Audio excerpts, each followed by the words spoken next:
This is We the Sales Engineers Podcast, show 318. Welcome to We the SEs Podcast, the show for sales engineers by sales engineers with your host, Ramsey Majaba. What's up, SE Nation? Welcome back to another episode. I am your host, Ramsey Majaba, and I like to talk about sales engineering, solution engineering, pre-sales, whatever you want to call it. I like to talk about it. And last week's video was kind of a defense of account managers or salespeople or account executives.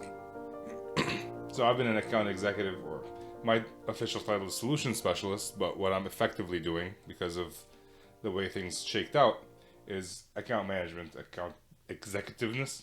Anyways. And I witnessed a few things that SEs do, and in my head it's like, how could SEs be doing these mistakes?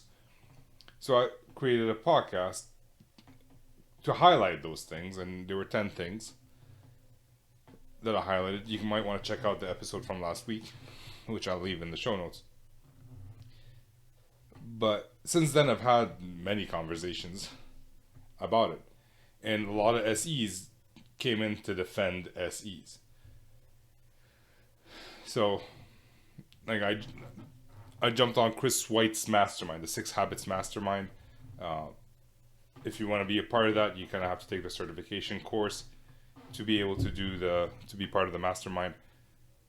And we went through the 10 mistakes, and there are some mistakes that SEs do that salespeople also do. And whenever I brought it up, it all went to attack the salespeople. But I had to remind everybody, like, there was maybe 10 people on the call. I had to remind everybody, like, you're defending sales engineers, and we always defend sales engineers, and salespeople do the same mistakes, some of them. So it's not, I didn't say that sales engineers only do these mistakes. So we did that. I also had a conversation with Wesley Bellman, who's been on the podcast before, again for disagreeing with me. So this is the second time he disagreed with me, and the second time we jump on the podcast to discuss his disagreement. And it turns out there's a lot of nuance to the mistakes that I mentioned. Right? There are situations where the mistake is not really a mistake; it's just things that happen, whatever it is. So Wes and I, we jumped on a call. It wasn't the intention to do this as a podcast. It was, I thought, like, we'll take snippets out and do a YouTube video out of it. But we had a good conversation for 30 minutes. I figured might as well use that as a podcast, as a continuation from last week's discussion. So that's the introduction to this call. I'll leave a link to Wesley's other podcast episode as well in the show notes, to his LinkedIn. And so with that, let's just jump into the show. Hey, Wes. You disagreed with my podcast. Why? How dare you? Yet again, man. I'm only here when I disagree with stuff. Is that what I have to do to get on your show, to get your time? Hey, man. Why would I talk to people who agree with me? There's no point. That's true. There's nothing to discuss. That's how you learn. No, I thought your podcast was good. Definitely the 10. You listed 10 things that SEs do. I didn't memorize them, but they were things like hijacking a meeting from the beginning. Yep. Not following up when you're supposed to. Those were at least 2 of them. They were all good things, and like I mentioned they're all things that I've done, and sometimes I've done them and I shouldn't have done them. I think this is the part where maybe I disagreed with you a little bit. Sometimes there's some context where the account rep could have done certain things to avoid that problem. And I think my sort of only concern with that, if some account reps listen to that and they're like, oh yeah, I have an SE who does that, like those SEs need to get better and they need to get fired and we need to get better SEs, is maybe, so I've had really good account reps. I have one really good account rep. I don't know if he listened to this, but Joe Moore, best account rep I've ever had. And one thing he's really good at is just getting SEs to go the extra mile for him. And yep. When those mistakes happen, a lot of times he avoids those mistakes altogether by being just a good rep and managing his SEs effectively from the beginning. And then also he builds trust with his SEs so that when he does, because one of the 10 was that they don't, SEs are not receiving feedback, right? So when he does provide them feedback, they actually listen to it and take it. Yeah. I mean, so here, I'm gonna I've been in sales, so I'm gonna be the sales advocate for a change, which is very similar to devil's advocate, but sales advocate. So, yeah, there are some great sales reps out there, but also sales reps are busy, like, doing a lot of different things. Same as SEs. Some things SEs do that sales don't see, and some things that sales do that SEs don't see. And the concept is, you're a professional, I'm a professional. When we jump on a call, I don't want to have to call you, or like to babysit you, or just to make sure that you're not going to do anything wrong. Like, some of the things that I mentioned are basic. Like, don't hijack a call. I shouldn't have to get on a call with my SE ahead of time and say like, hey man, don't hijack the call today. Right? So I'm curious, like right now Notion is not coming up, so I can't even see the list that I had. But can you give me some specific examples about like how your account manager made sure that you don't do X? I don't know what X is at this point, so I'm curious about that. Yeah, well, let's take the hijack the call, right, for example. Actually, so for those who listen to my podcast episode with you, they'll know that I started off on the customer side in procurement, and I actually had SEs who did what you might consider to be hijacking the call, and it was very effective. So what they would do is they would say, hey, like, I know you want to talk about, X, Y, Z, you want to talk about like automation in your security operations center. I think that was actually the specific thing that I wanted to talk with this SE about. And he was like, before we do that, I just want to take 5 minutes. We recently supported, at the time, this was when there was the big SolarWinds hack, and they're like, we recently supported some stuff related to SolarWinds hack, and I just wanted to give you like a very quick summary of how we supported that and what the results were. The call was I think an hour long, so they did that. It probably wasn't even 5 minutes, probably like 2 or 3 minutes. Went through that and then moved on to the next thing. And I think that was like an example that like kind of immediately came to my head when you presented that, like, oh, if there's an agenda, you have to follow the agenda or whatever. But is that? But no. So, but is that hijacked? Right. He took something that's interesting to you. Right. That he knows is interesting because of previous conversations, and he shared that information within 2 minutes, or let's say 5, in an hour-long call. For like that current situation that pissed me off, we had a half-hour call, and like the customer did not indicate any need for whatever it is that was hijacked. It's just he heard some keywords, and I'm like, all right, we're gonna talk about this. And do you think your SE, the SE at that time, did this without the salesperson knowing? No, and this is kind of where I go back to, like, again, I don't think that all the onus is on the salespeople. I do think, there's a reason that the salesperson is the account manager in some companies, right? They manage the account, so the onus can be a little bit more on them to, think about these things ahead of time, to put together that agenda, those types of things. But no, they probably had planned it ahead of time because they had a good SE rep relationship, and they, like, I know that they talked all the time. They would always joke that, oh, we talk to each other, because we became friends later once I got into the vendor world too. Yeah. They would say, oh, I talked to him more than I talked to my wife, right? That was like always the joke, like, oh, I talked to him more than I talked to my wife. Yeah.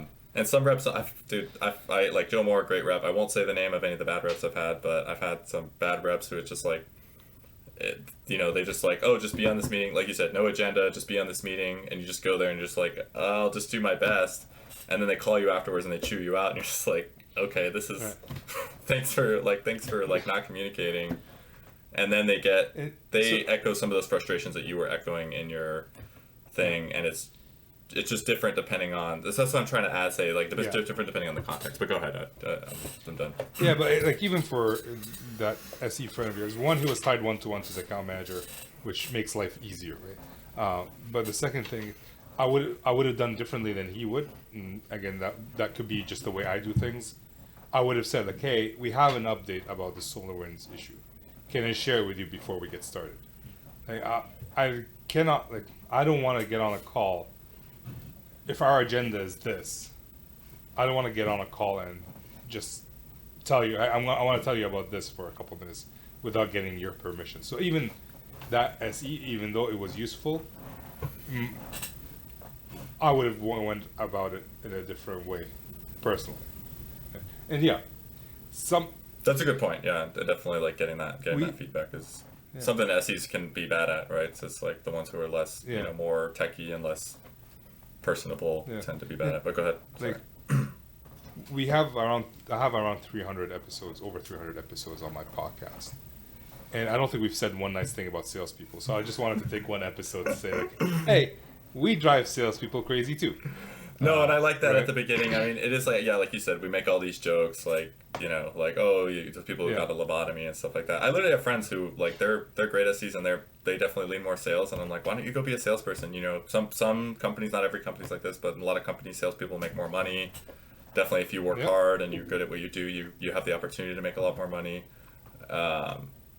So, I mean, at the end of the day, I hate to say it, but if you're an SE, like you probably have the opportunity to be a salesperson, and if you're choosing not to do that, there's a reason you're not choosing not to do that. So you do have to kind of respect salespeople, especially when they're good. So I think no, I agree with you. It's like, we poke at salespeople and they're an easy target and they're very friendly, so they'll let us do it. But it is sometimes a little bit extreme. I definitely agree with you on that.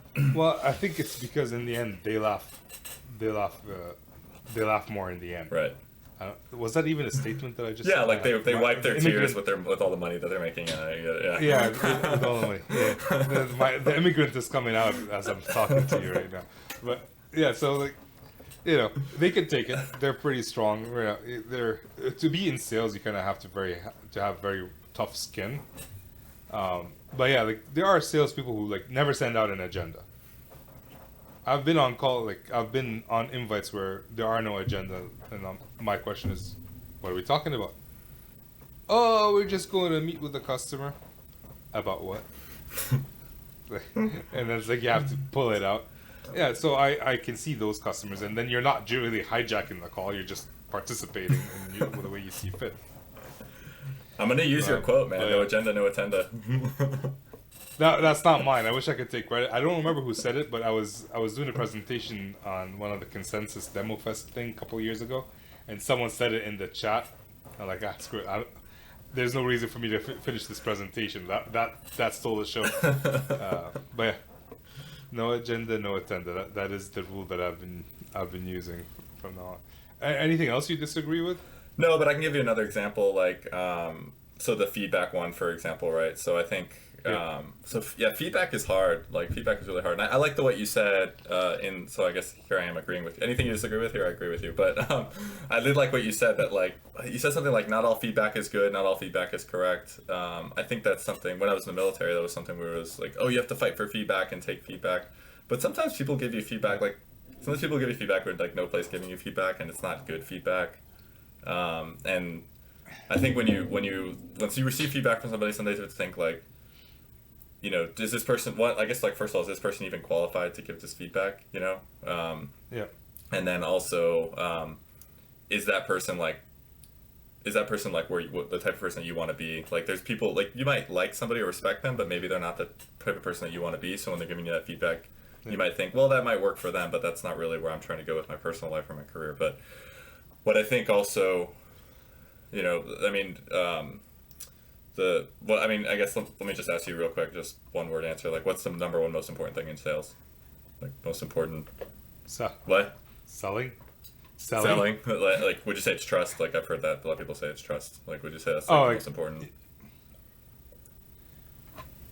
Or people say like trust or caring, like how much you care. I don't know. If that's too simple of a question, we can just move on from that. But. Well, no, it's not like, I don't think there's one most important thing. They can trust you all you want, but if your product is crap, like, who are you talking about? The relationship between who? The salesperson and the customer? Yeah, mostly like working with the customer. I was gonna then tie it back into being with an SE. So I don't know. Maybe I'm kind of just. Well, no, like trust is very important. Like if I can tell you this. If I break my trust with my current customers, it's very hard for me to actually continue working with them. Like, I'm going to get kicked out. Right. So, yeah, like, I didn't... Yeah, it's not the most important thing, but it's one of the most important things out there. Okay. I follow a guy named... I don't know if have you heard of Brian Burns? He's got like the Brutal Truth of Selling podcast. So yeah, I've been on. Oh, you've been on it. Not to show off. Oh, there you go. Yeah, not to show off. So I invited him, but then it never worked. So yeah, he's great. I love I watch all his videos. I listen to his podcast. I listen to yours more if it makes you feel better. And that's actually not a lie. That's not just me. Being nice. That's actually true. Your check is in the mail. Yeah, exactly. But I do listen to him as well. I really like Brian Burns, and he talks a lot about trust and I think people are just in general so going back to the feedback thing, anything you say, people are gonna be more likely to listen to you if you build that trust, and it just takes time. 100%. And the best salespeople I've had, they first build the trust, and then they provide feedback. I'm not one to like me personally, and I think maybe this is one reason why the feedback thing was kind of something made me think. Like my personal personality is like, I'm the type of person, you give me feedback, like I'll just take it and just a lot of times I'll like repeat it back to you or just say like, okay, I understand. I think just being raised by two Marines, that's kind of like built into me, but but I'm actually getting to the point where I'm trying not to do that. Like where I kind of like, I'm like in my mid-career phase, I want to get to the point where like I'm actually trying to like stand up for myself a little bit, and especially with reps or my supervisor and stuff, is like, I think sometimes you just get feedback, and sometimes the feedback is unfair, and you can tell that it's given in such a way that it's not trying to help you, it's just trying to put the blame on you. And you can tell that it seems like sometimes the other person is not acknowledging the issues with them, the issues with the company. I mean, like whether we like it or not, like I guess another thing that you had mentioned, right? We don't want to shoot ourselves in the foot. We represent the company, we represent the products. But whether we like it or not, sometimes we lose deals because the product, didn't meet muster, or the documentation didn't meet muster. And I get that. We always tell sales engineers not to think that and to focus on what they can control and all of that. But sometimes the feedback is provided in a way that it's like it just ignores all of that. And I don't think it's smart to get defensive. It's still important to take feedback and be focused on what you can control. But it also just bugs me personally when management doesn't acknowledge sort of the bigger, more systemic issues or the mistakes that they made. And when they don't do that, that degrades trust, and then that makes it so that it's very difficult to take feedback. So that's why I think feedback is a difficult one, but that's just sort of the caveat that I would add to the feedback thing. But what were you going to say? No, I agree with, like, if someone's coming and criticizing, like, it's not constructive feedback, I understand. I was talking in general, like if someone's giving feedback in good faith. Right. Right. Like the feedback that I gave that one SE where he was interrupting all the time. And a lot of even myself, I'm very defensive when I'm given feedback if it's coming without me expecting it. Right. So I understand that him being defensive, but I like the fact that a year later, because I have one main SE that I work with, and then I have people who support me on, because we have so many different products, and my SE there's no way he can learn all of them. Right. So I asked for SEs here and there, and when I gave him that feedback, he said, he said he was defensive. He didn't say yes, and then a year later, we jumped on a call. He did not interrupt the customer once, and he said, "You see, I didn't interrupt them once," and he was proud of himself. Right? But for the entire year, all I could think of in my head is like, that SE doesn't take good feedback. Could have been the way I gave him feedback as well. Right? I find the best way to give feedback is to ask for feedback first, and then it's kind of sneak in. Right. But in the situation where you're getting unfair feedback from management, right, I would want to dissect it personally. Right. I wouldn't say yes, but I would ask a whole bunch of questions about how they came to that conclusion, what happened, like what was shared, right? Just so I can get to the bottom of it and figure out like what actually happened, what is the source behind it, and maybe as I'm asking questions, they start to think. Because what happens, and I've seen this quite a bit, something happened, SE does something that the salesperson doesn't like. The salesperson goes and talks to his boss or her boss instead of talking to the SE, and then the boss goes and talks to the SE manager, and the SE manager comes down on the SE without knowing anything that has happened. Right. Does it sound familiar? Yeah, I know that happens to a lot of people. Yeah. Yes. So like, that's where I started asking questions. Like, what do you mean? What did they say? What did it happen? Like, because I don't remember. That's not how I remember it. How do they remember it? Again, the questions change from one situation to another, but generally speaking, it sucks. That's bad manager right there. Yeah. Right? And again, everything I talked on the podcast is kind of. You're right. There are situations that warrant something over another. Right? It's not an end all be all. It's not black and white. There are situations where I do interrupt the customer. If they're rambling on for a half hour about something, I do interrupt because I want to control the thing. Kind of like what I'm doing right now, rambling on, and you haven't interrupted me yet, so you agree to that. Okay. Well, there's also probably situations where you get pushy, like even an SE might have to get, like that was another one of your 10 was like, don't be pushy. That's another example. I don't know if you want to continue on these examples, we can move on to just like a closing or something, but another example was getting pushy, and I noticed that, at least in my experience, and I'm sure you've had this experience, right? Because you said something, I think your example was something like, well, we've been working on this a long time, like, are you going to buy? But also sometimes you've got to learn to like, cut people loose. Like some customers will like use up your time, and they're never going to spend any money. At Palo, we call that like qualifying a deal. Like you have to like, you guys use that term, like you have to like qualify a deal, like just and you have to continue to qualify it, right? You have to think continue, right? But go ahead. Every call is a qualification call.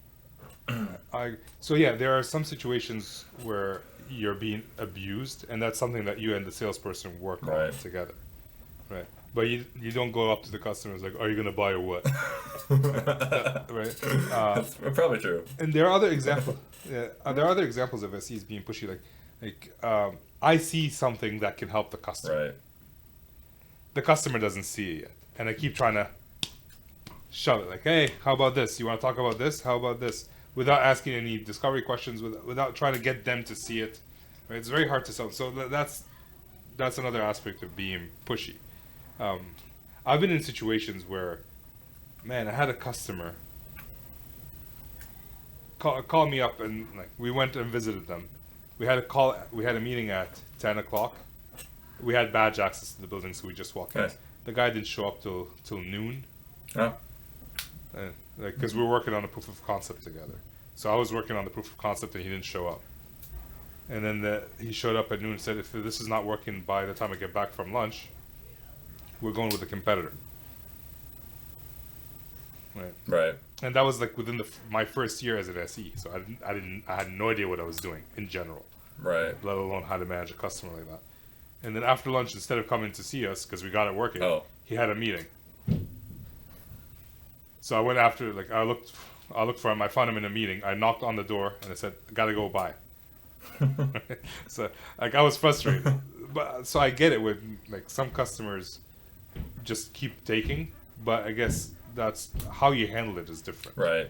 Like, I end up firing that customer as a customer. Yep. I told him I'll not work with you anymore. Yeah, and I think that's the brave, and I noticed some salespeople are afraid to do that. I'm sure you've seen that too when you were in SE, that some salespeople are afraid to fire customers, and I think that's again, it just goes back to like being a good rep and doing your SEs a solid. I had to change bosses. To be able to to stop working with that customer. Oh wow. So, yeah, I mean, if I had the same boss, I wouldn't have been able to do that. So I guess since we're not going to go through every single one. No, I do have a question for you though. I agree. If I can, yeah. Sorry, I interrupted you. So I'm already a bad SE. I'm interrupting the. No, but that's good. You're controlling. I was about to close, and you stopped. Okay, yeah. So question for you, then we're happy to close. I'm happy to close. So one of your examples was, or one of your advices was the not shooting yourself in the foot, right? Like not presenting bad things about the product. So kind of as a corollary to that or related to that, I'd be curious, like what's your advice to SEs and to me personally, when you do run into customers and you run into something that's like clearly wrong with the product, like it's clearly like clearly like either a bug or just bad performance or whatever. How have you kind of navigated that in a way that is honest, but also, represents the company the best way they can? So in a proof of concept? Yeah, a lot of times that'll also come up in a proof of concept, right? You'll be actually demoing it and configuring it, and you'll just run into something. It's like, oh, it says it's supposed to do this, and it does the opposite thing, or, just as an example. Yeah. So in a demo, I don't generally bring up like that. Like if I see something that has an error that, if I click on this, it will crash. In the demo, I will not click on that. I will raise a bug and get them to fix it. But they probably won't fix it in time for my demo. Right? If we're about to jump into proof of concept and we have to go through that, while we're doing the proof of concept plan, I kind of make it clear, like, this is not available yet because of X. It's a known bug. This is the bug number. We're fixing it. Right? If we really have to go down that rabbit hole. If it crashes in the middle of a proof of concept, I mean, bad things happen, right? Like, no product is perfect. Again, I mentioned on the podcast, if a product is perfect, you don't need support team. Yep. So there should be expectation from the customer that not everything's going to go smoothly. There should be time to debug and all that. So if I know things are buggy before we jump on the proof of concept, like we had a situation where my product management team is really pushing this product, and they want my customer to do a proof of concept on it. Right. I checked with them, like, what are the things that won't work when the customer does the proof of concept, and I got the list, and then I went to the customer. I said, hey, Mr. Customer, you mentioned you want to do a proof of concept. You wanted to do these 10 test cases. These 4 are currently not working very well. We're fixing them. Do you want to do the proof of concept now, knowing that these 4 won't work, or do you want to wait till after those 4 work? And they said, "Oh, we'd rather wait." I'm like, cool. I put like my customers' needs first because they want to see it. Because if I bring in the product and they do the POC and this thing doesn't work, and I didn't tell them, I lose credibility. Right. If I did tell them, well, we might have to bring in the same. Like, we have to do a second POC in whatever weeks to do the same thing. So it's a win-win. I feel like it's not necessarily a negative talking about what will not work in a POC. The example was more like saying something negative about your product as you're going. No, I thought your advice there was perfect. Yeah. Like you said, there's no need to bring up things like unrelated things. Like if your customer's not even going to use that feature, then you're not going to be like, oh, that also sucks, and this also is like that's just that just helps nobody. I was just more curious what your advice was as far as when you do run into those things, like how you kind of handle it. It sounds like from what you're saying, like preparation is key too. Yeah, but you can't prepare for everything. So set the expectation with the customer. Like, hey, if we run into some problems, I have this. This is what I do in a POC plan. I have this escalation plan. So if we can't figure it out on the spot, this is who I bring in, then this is who I bring in, and this is who I bring in. If it escalates that long, and if I need more people, then we can end the POC there because it's not going to work. Right. It's all part of the POC plan. That's why I call POCs where deals go to die, because nobody plans it right. Yeah. And yeah, I have been, and probably, maybe I shouldn't say this on YouTube, but probably currently learning that the hard way. It's fine. I learn it. I say it, and I still learn it every year. Right. But like on the smaller deals now, if there's a big deal, it's like, all right, yeah, I'll put in all my effort. Right. If it's a smaller deal, it's like, all right, yeah, okay, fine. Just, you want the licenses? Okay, fine. Here, try the licenses. I'm not going to spend too much time on you because I'm working on this other big deal. Not that they're not important. It's just the way we're rewarded at work. Right. And is through that's the thing. Yeah, one of my favorite reps would always say, "We're not a church." It's like, it's not a church. It's a private company. We're here to make money. Yeah, you can help all the people that you want, and you'll get fired if you don't hit quota. Right. So, and you still need to feed your family. If you have a family. If you don't, then you need to feed your dog, or you need to definitely need to feed my dog. Yeah. My dog would like it if I fed him more, So- but then he'd be fat. So. I don't know. Any other questions? That was a good question. Any other questions? No, I was looking for your advice on that. No, this was a good conversation. I think, I think you kind of understand where I'm coming from. I didn't disagree with any of the 10 things. I just think I've done all those 10 things, and I think every time there was at least one time I've done it where it was just me being young and dumb and, needing to grow. And I've also done it where I think I was somewhat justified, or had the rep done things differently, we could have avoided that issue. And like I said, I've had a really good rep, and we avoided most, like 99% of those issues because he was such a good rep. So. I can tell you that 99% of the issues can be avoided through communication. Yeah. The problem is you don't always have time to communicate every single little thing. At some point, we talked about trust. You have to trust that the principal SE or the senior SE knows what they're doing, and you don't have to handhold them as a salesperson, and vice versa. Like, as an SE, I'm expecting my salesperson to have a freaking agenda in the invitation before they even think about sending it to me. So it goes both ways. But it's time to make fun of some SEs instead of some salespeople. No, it was a good episode, and I definitely have no issue defending salespeople for once. Yeah, how many episodes did you say you have? 317. Yeah, Actually, so you got to do another decided- 300 before you can defend salespeople again. You got to do another 300 attacking salespeople, and then we can, when you hit 600 and 34, then we can defend salespeople again. So I just decided this is going to be a podcast for next week. So What, this recording in there? This conversation, because it went like it's around 30 minutes, so we're going to use it as a podcast instead of a YouTube video. That works, man. That works. But that's twice defending salespeople in a row, so I don't know. That's true. So you gotta wait. Yeah, you wait till like 900. There you go. It sounds good, man. All right. Yeah, it's good to see you again. We're likewise. I'm gonna stop recording, and then we can chat if you want.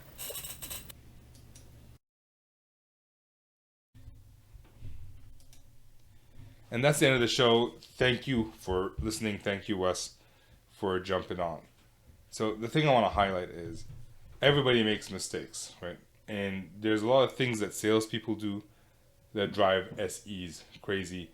There's unfortunately a lot of bad salespeople, and I would say there's also a lot of bad SEs. And if you're listening to this podcast, you're probably not one of them, because the mere fact that you're trying to improve puts you ahead of 80% of SEs. And like, I talk to other people, leaders in the industry, and their thoughts, like, there's only 20% of the SEs that are in the role that are actually good at the role. So that's like, a lot of people get hired as post-sales support, and they're given SE responsibilities. Anyways, I don't like. My intention is not to say bad things about sales engineering or salespeople in this episode. It's just that there are nuances to everything, and we all make mistakes. And the point wasn't to talk trash about one group over another. The point is to highlight that some SEs are making these mistakes, and if you are, then maybe you should pay attention and see how you can fix it. And it might not be fixed overnight. It might not be a simple fix, right? If you're hijacking a call, which was one of the examples that I used, that's a simple fix. Don't hijack the call, or let the salesperson know ahead of time what you're going to do. We actually used that example today with Wes. But if your demo is bad, like if you kind of come in and can't manage a call, then that might need some practice, might need some confidence, might need some knowledge. So there are some things that are easy fix, some things that aren't. And that's the whole point of the call, like just to highlight some things, or the podcast, to highlight some things that we can work on. If you need help working on these things, I coach, and I'm not to toot my own horn, I'm fairly good at it. People have been with me for years, and they've improved. That's it for today. I hope you enjoyed it, and I will see you next time. With that, I'm signing off.